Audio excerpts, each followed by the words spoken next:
Hello friends. आज का topic है हमारा इम्प्रोवाइज्ड apparatus, जिसे हिंदी में आशुरचित उपकरण, तात्कालिक उपकरण या स्वरचित उपकरण भी कहते हैं। ये वो apparatus हैं जिनका यूज़ टीचिंग लर्निंग प्रोसेस के दौरान किया जाता है, या जो टीचर के थ्रू कम पैसों में या बच्चों के द्वारा कम पैसों का उपयोग करते हुए किसी भी साइंटिफिक कॉन्सेप्ट को समझाने के लिए या विज्ञान की किसी भी नियम या सिद्धांत को समझाने के लिए जो मॉडल या चार्ट मॉडल जो बनाए जाते हैं या स्वरचित जो मॉडल बनते हैं, उन्हें हम आशुरचित उपकरण या तात्कालिक उपकरण कहते हैं।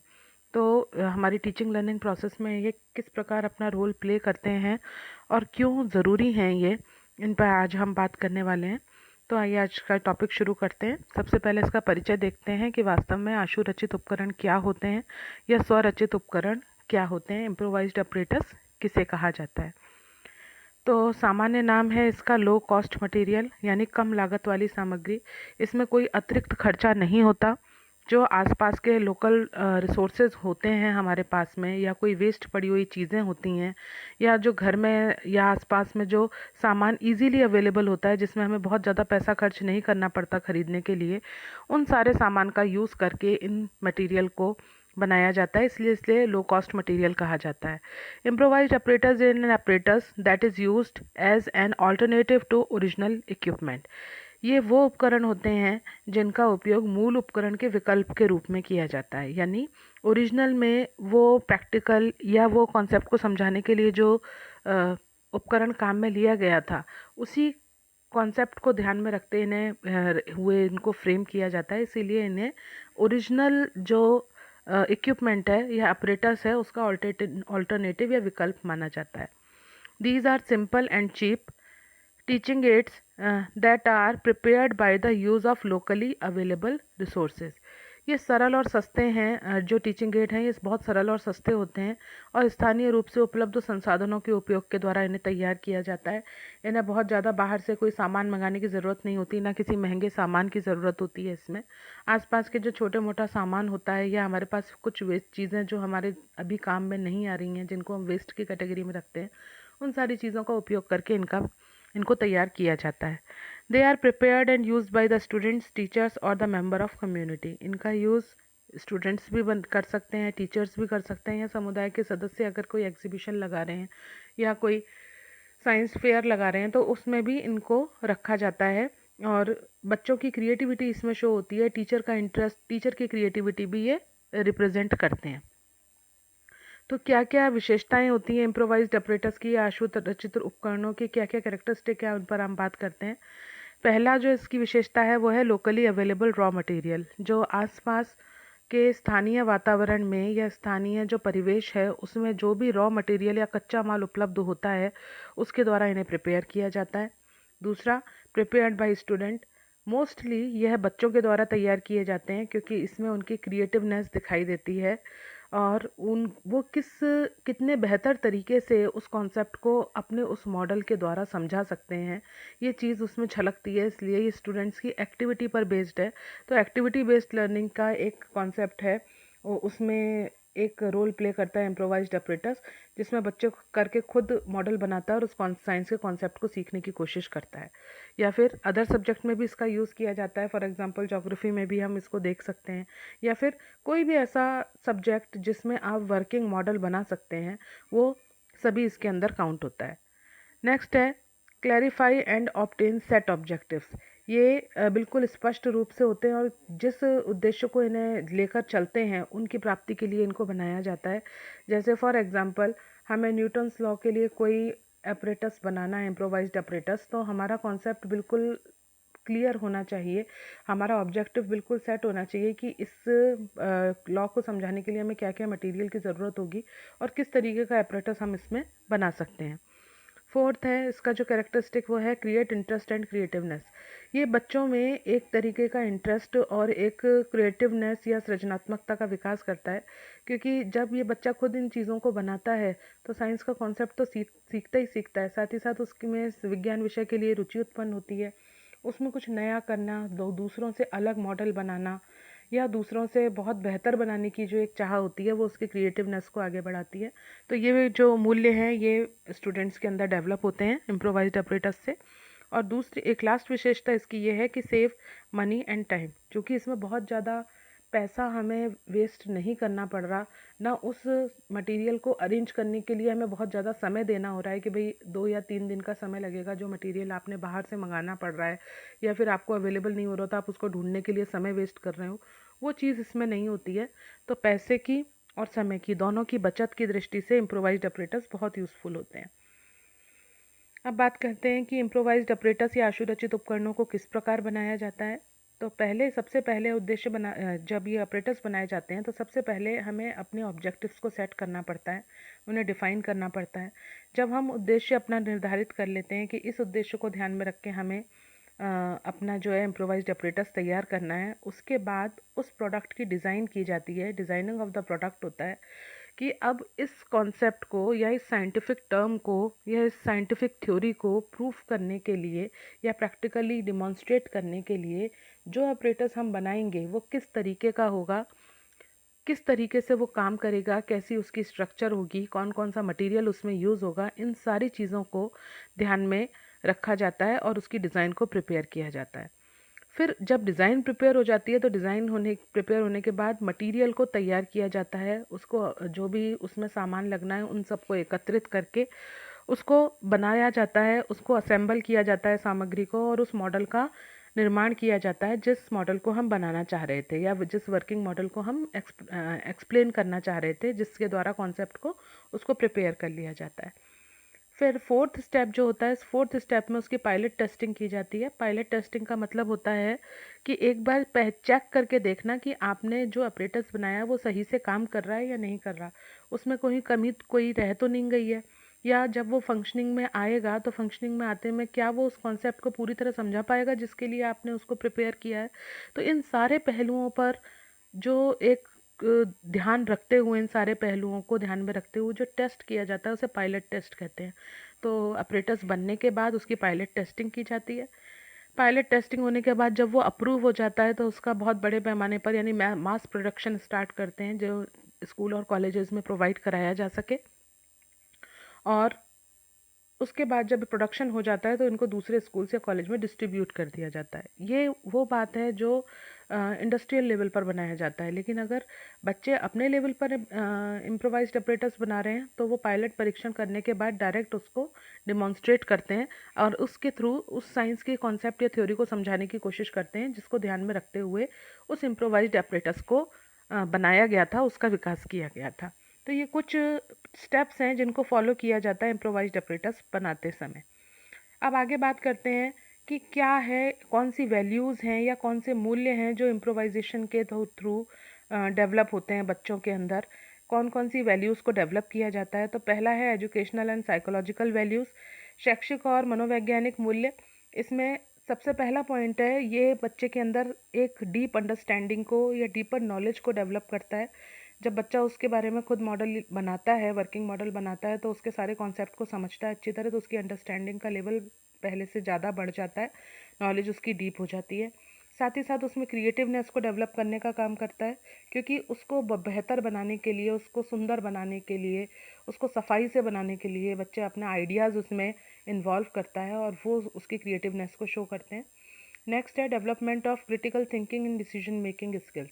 इनको बनाते समय चूँकि वो मॉडल उस खुद बना रहा है वो, तो उसके अंदर क्रिटिकल थिंकिंग डेवलप होती है कि मैं इस मॉडल को किस तरीके से बनाऊं, क्या चीज़ अच्छी रहेगी, कौन सी चीज़ इसको और बेहतर बना सकती है, या किस चीज़ को मैं ना करूं तो ज़्यादा ठीक रहेगा, क्योंकि अगर मैंने इस चीज़ को इन्वॉल्व किया तो ये हो सकता है मॉडल प्रॉपरली वर्क ना कर पाए। इन सारे पहलुओं पर चर्चा करके या विचार करके जब बच्चा उसको बनाता है तो उसकी क्रिटिकल थिंकिंग डेवलप होती है। और जब इन सारे पहलुओं पर वो चर्चा करता है और अल्टीमेट एक डिसीजन तक पहुंचता है तो डिसीजन मेकिंग स्किल भी उसकी इसके थ्रू डेवलप की जा सकती है। नेक्स्ट पॉइंट है habit of utilisation of leisure time. यानी अगर कोई बच्चा बच्चे को ये समझ में आने लगता है और उसको इसमें इंटरेस्ट क्रिएट हो जाता है, तो अपना वो लेजर टाइम या खाली समय जो है, जो उसके पास में उसके पढ़ने के अलावा समय बचा हुआ है, उस समय के अंदर ये इस तरीके के ऑपरेटर्स वो बना सकता है और उनको साइंस के कॉन्सेप्ट को समझाने के लिए यूज़ में ला सकता है या स्कूल को प्रोवाइड करा सकता है।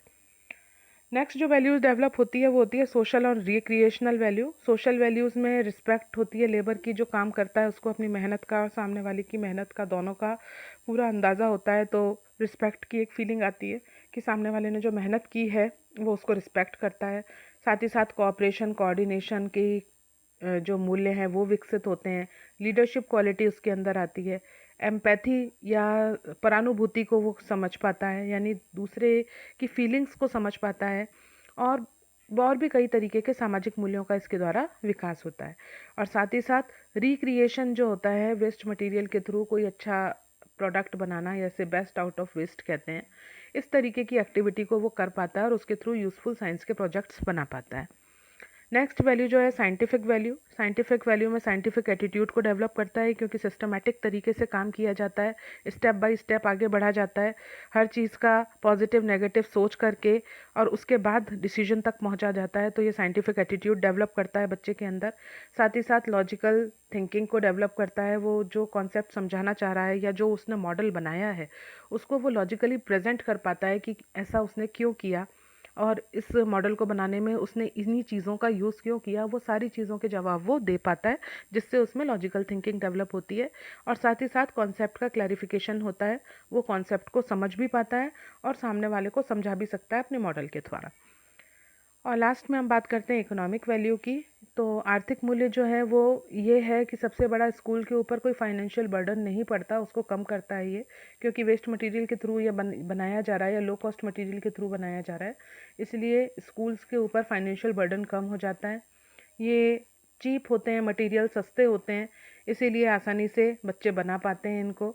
और लोकल रिसोर्सेज या लोकली जो प्रोडक्ट्स हैं हमारे पास अवेलेबल, उनका इकोनॉमिकल लोड जो है वो कम हो जाता है, यानी कि आपको बाहर से कुछ और ख़रीदने की ज़रूरत नहीं होती, आप उन्हीं चीज़ों से बनाते हो, तो इकोनॉमिकल लोड कंपैरेटिवली कम हो जाता है।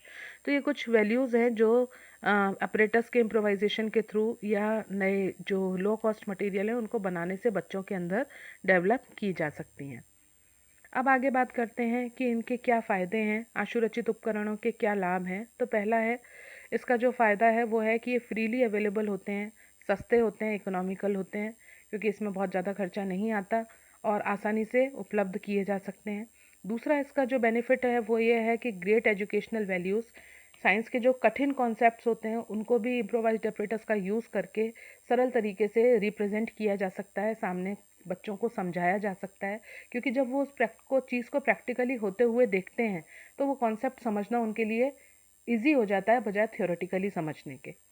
नेक्स्ट जो एडवांटेज है वो है डेवलप क्रिएटिवनेस। उस मॉडल को बेहतर बनाने के लिए बच्चा अपने आइडियाज़, अपने थॉट्स, अपने व्यूज़ और जितना वो उसको क्रिएटिव बना सकता है वो सारी चीज़ें उसमें इन्वॉल्व करता है, उसको बहुत सुंदर बनाने की कोशिश करता है, जिससे उसके अंदर क्रिएटिविटी या क्रिएटिवनेस डेवलप होती है। साथ ही साथ इट प्रोवाइड्स डीपर नॉलेज, जो हमारा मेन मोटो है इम्प्रोवाइज्ड ऑपरेटर्स का, कि वो नॉलेज को डीप करता है, गहन ज्ञान हो जाता है इस टॉपिक के बारे में, साइंटिफिक एटीट्यूड डेवलप हो जाता है, थिंकिंग डेवलप हो जाती है, रीजनिंग डेवलप होती है, एक्सपेरिमेंटेशन की हैबिट आने लगती है, एक्सप्लेनेशन की हैबिट आने लगती है, और साथ ही साथ में डिसीजन मेकिंग, प्रॉब्लम सॉल्विंग, ये सारी स्किल्स का डेवलपमेंट किया जा सकता है इम्प्रोवाइज्ड ऑपरेटर्स का यूज़ करने के समय। और अगला बेनिफिट जो है वो है easy to understanding the principle. ये बात हम पहले ही कर चुके हैं, डीप अंडरस्टैंडिंग होगी तो प्रिंसिपल जो है वो जो सिद्धांत वो समझाना चाह रहे हैं वो बहुत आसानी से समझ में आ जाता है। तो जो कठिन लगते हैं बच्चों को सिद्धांत समझने में या नियम जो बच्चे नहीं समझ पाते विज्ञान के, उनको इम्प्रोवाइज्ड ऑपरेटर्स का यूज़ करके आसानी से बच्चों को समझाया जा सकता है। अगर आगे बात करते हैं हम, इसके कुछ हानियाँ भी हैं, कुछ डिसएडवांटेजेस भी हैं। तो सबसे बड़ा डिसएडवांटेज ये है कि ये समय ज़्यादा लेता है बनाने में, इसकी मेकिंग टाइम में समय लगता है। और जो समय जो कई बार कुछ ऑपरेटर्स ऐसे हो बनाए जाते हैं जिनमें कोई इक्विपमेंट ऐसा लगाया जाता है जो कंपैरेटिवली महंगा हो सकता है। अगर ऐसा है तो ये इम्प्रोवाइज्ड ऑपरेटर्स बनाना सेंसलेस हो जाता है, यूज़लेस हो जाता है, क्योंकि हमें तो लो कॉस्ट में बनाना था और टाइम सेविंग के हिसाब से बनाना था। लेकिन अगर टाइम भी ज़्यादा लग रहा है और उसमें पैसा भी ज़्यादा लग रहा है तो इस तरीके के ऑपरेटर्स बनाना सेंसलेस हो जाता है। दूसरा ड्रॉबैक है कि ये लेस ड्यूरेबल होते हैं, बहुत लंबे समय तक नहीं चलते, कि सालों दर साल आप इनको चला सकते हो, क्योंकि आसपास के छोटे मोटे सामान से बनते हैं या आसपास जो लोकली अवेलेबल होता है, तो ड्यूरेबिलिटी बहुत ज़्यादा इनकी नहीं होती। और जो नेक्स्ट इसका डिसएडवांटेज है वो है अनेबल टू प्रोवाइड एक्यूरेट और 100% रिजल्ट। आप उस कॉन्सेप्ट को बच्चे को समझा सकते हो इम्प्रोवाइज्ड apparatus के द्वारा, लेकिन 100% वो उसको शो करेगा या जैसा वास्तव में वो apparatus है बिल्कुल सेम डिट्टो वैसा ही काम करेगा, इस चीज़ की जो है श्योरिटी बहुत कम होती है। इसको 100% श्योर नहीं कहा जा सकता कि वो एक्यूरेट रिजल्ट देगा या एक्यूरेट ओरिजिनल apparatus के बराबर ही काम करेगा। तो ये कुछ डिसएडवांटेजेस भी हैं, लेकिन एडवांटेजेस ज़्यादा हैं, डिसएडवांटेजेस कंपैरेटिवली बहुत कम हैं। इसलिए इसको रिकमेंड किया जाता है इम्प्रोवाइज्ड apparatus को बनाना, ताकि बच्चों की नॉलेज को स्टेबल बनाया जा सके। ज्ञान को स्थायी बनाने में बहुत महत्वपूर्ण भूमिका निभाते हैं, क्योंकि बच्चा जब किसी चीज़ को देखता है, फिर उसको समझता है और खुद करके देखता है प्रैक्टिकली, तो उसकी जो नॉलेज डेवलप होती है, अंडरस्टैंडिंग का जो लेवल है वो बहुत ज़्यादा हो जाता है, और वो एक बोलते हैं जो स्टेबल जो उसको नॉलेज होती है, स्टेबिलिटी आती है उसकी नॉलेज के अंदर। तो कुछ एग्जाम्पल यहाँ पर है इम्प्रोवाइज्ड apparatus के। जैसे पहला एग्जाम्पल में यहाँ पर एक बॉटल का यूज़ करके रेस्पिरेटरी सिस्टम को बताया गया है, जिसमें बलून से उसमें लंग्स को बताया है, और एक एयर पाइप के थ्रू हमारी ट्रैकिया को बताया गया है। तो नीचे डायफ्राम को जब हम खींचते हैं तो वो ये लंग्स में हवा भरती है। ये एक छोटा सा रेस्पिरेटरी सिस्टम का एक इम्प्रोवाइज्ड apparatus है। इसी तरह से नीचे जो दूसरा डायग्राम है, इसमें हमने विंड एनर्जी को, विंड टर्बाइन को जो है वो उसके थ्रू एनर्जी जनरेट करने का एक मॉडल बनाने का वो डायग्राम बनाया है। थर्ड में हमने इलेक्ट्रोमैग्नेट के लिए एक छोटी सी बैटरी लगा करके उसको सर्किट के थ्रू अरेंज किया है, और अरेंज करने के बाद में उसको जब कनेक्ट किया तो उससे इलेक्ट्रोमैग्नेट बनाया जा सकता है, इसको रिप्रेजेंट किया गया है। और इसी तरीके से एनिमल सेल की स्ट्रक्चर को भी इन्होंने यहाँ पर एक मॉडल के थ्रू बताया है, जिसमें अलग अलग कलर्स के थ्रू अलग अलग सेल ऑर्गेनल्स को बताया गया है। इसमें लाइटनिंग के थ्रू या फिर स्पेसिफिक किसी और कलर कॉम्बिनेशन के थ्रू इस चीज़ को आसानी से बच्चों को समझाया जा सकता है। ऐसे बहुत सारे टॉपिक पर इम्प्रोवाइज्ड apparatus बन सकते हैं, और वो आपकी क्रिएटिविटी के ऊपर डिपेंड करता है कि आप वो apparatus कितने अच्छी तरीके से बना पा रहे हैं, और वो apparatus आपके द्वारा सिखाए जाने वाले कॉन्सेप्ट को कितनी बेहतर तरीके से रिप्रेजेंट कर पा रहा है। तो क्या क्या चीज़ें बनाई जा सकती हैं इम्प्रोवाइज्ड apparatus में, उनकी भी बात कर लेते हैं एक बार। तो dummy and working model of science by using clay, plaster of Paris, cardboard etcetera. Working model या डमी मॉडल्स जो होते हैं साइंस के, वो बनाए जा सकते हैं। इसके लिए आप क्ले का या मिट्टी का यूज़ कर सकते हैं, प्लास्टर ऑफ पेरिस का यूज़ कर सकते हैं, या कार्डबोर्ड का यूज़ करके इनको बनाया जा सकता है। Prepare temporary and permanent slides in biology. Temporary slides जो होती हैं, सेक्शन कटिंग की स्लाइड्स हो गई, या फिर छोटे जो माइक्रो स्लाइड्स, माइक्रो ऑर्गेनिज्म की स्लाइड्स बनाई जाती हैं वाटर ड्रॉपलेट लेकर, ये इन सबको प्रिपेयर कराया जा सकता है। इवन परमानेंट स्लाइड्स को भी प्रॉपर प्रोसीजर के थ्रू प्रिपेयर किया जा सकता है इम्प्रोवाइज्ड apparatus के द्वारा। फिर प्लांट और एनिमल्स के स्पेसिमेंट्स को कैसे प्रिजर्व करना है, उनको कैसे स्टोर करके रख सकते हैं, क्या क्या प्रोसीजर होगा, वो सब भी इम्प्रोवाइज्ड apparatus के अंतर्गत आता है। साथ ही साथ model related to various concept of geometry in mathematics, रेखागणित से संबंधित बहुत सारे मॉडल तैयार किए जाते हैं मैथमेटिक्स में। और working model in geography like volcanoes, earthquake, natural disaster, soil layers, earth structure, ये कुछ टॉपिक्स हैं जिनसे रिलेटेड वर्किंग मॉडल बन सकते हैं ज्योग्राफी में। इसके अलावा भी अलग अलग सब्जेक्ट में अलग अलग तरीके के जो सब्जेक्ट एक्सपर्ट हैं वो सजेस्ट कर सकते हैं कि वो अपने टॉपिक का एक इम्प्रोवाइज्ड apparatus कैसे बना सकते हैं। तो ये कुछ एक उदाहरण थे जो इम्प्रोवाइज्ड apparatus के थ्रू रिप्रेजेंट किए जा सकते हैं। तो ये आज का हमारा टॉपिक था आशुरचित उपकरण पर, इम्प्रोवाइज्ड apparatus पर, जिस पे हमने आपसे बात की। मैं आशा करती हूँ आपको टॉपिक समझ में आया होगा। अगर आपको टॉपिक समझ में आया हो तो वीडियो को लाइक कीजिए और शेयर कीजिए, चैनल को सब्सक्राइब कीजिए। अगले टॉपिक के साथ जल्दी मुलाकात होगी। Thank you so much.